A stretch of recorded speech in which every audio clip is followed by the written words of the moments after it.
of believing a simple story, that inside each of us is a chooser, a self, a captain at the helm, someone who could have done otherwise.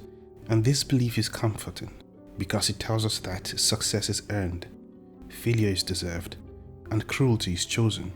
But what if that story isn't true? What if the feeling of choice is not evidence of freedom, but the brain narrating a decision it already made? This is the unsettling argument at the heart of Robert Sapolkys' book, Determined. And once you see it clearly, it becomes very difficult to unsee. Let's start with what we feel. Right now, you probably feel like you chose to watch this. You could stop at any moment. You are the author of your attention.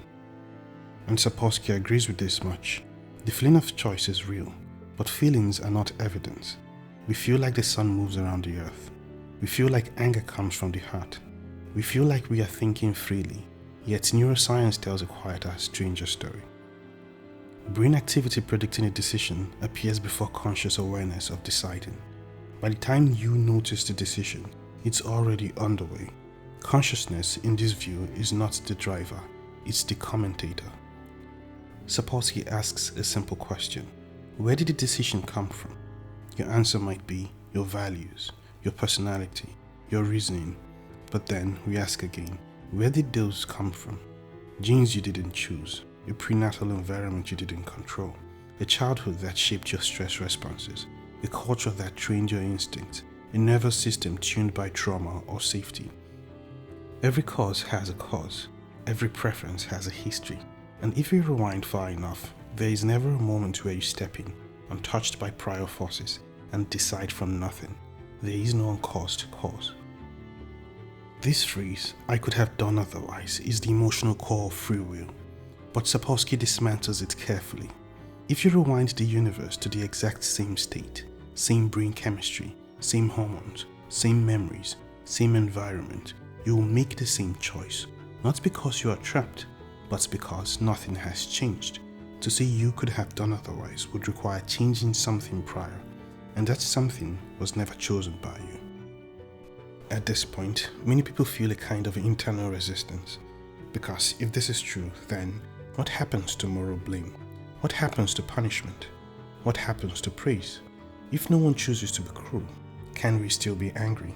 Sapolsky's answer is disturbing but precise.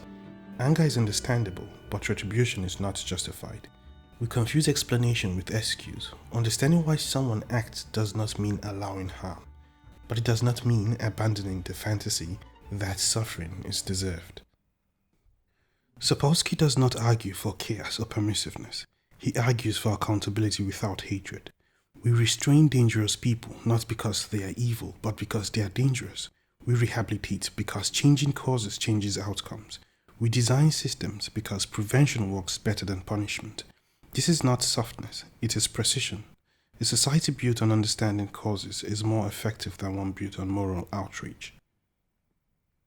Here's the quiet revolution in Sapolsky's argument.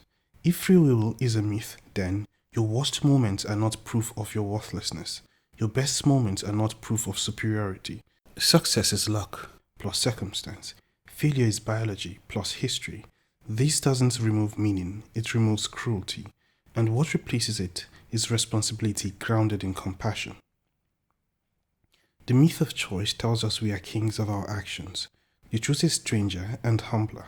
We are processes, shaped by forces we did not choose, capable of change when causes change, and perhaps the most ethical society is not one that asks who deserves punishment, but the one that asks what conditions produced this and how do we prevent it.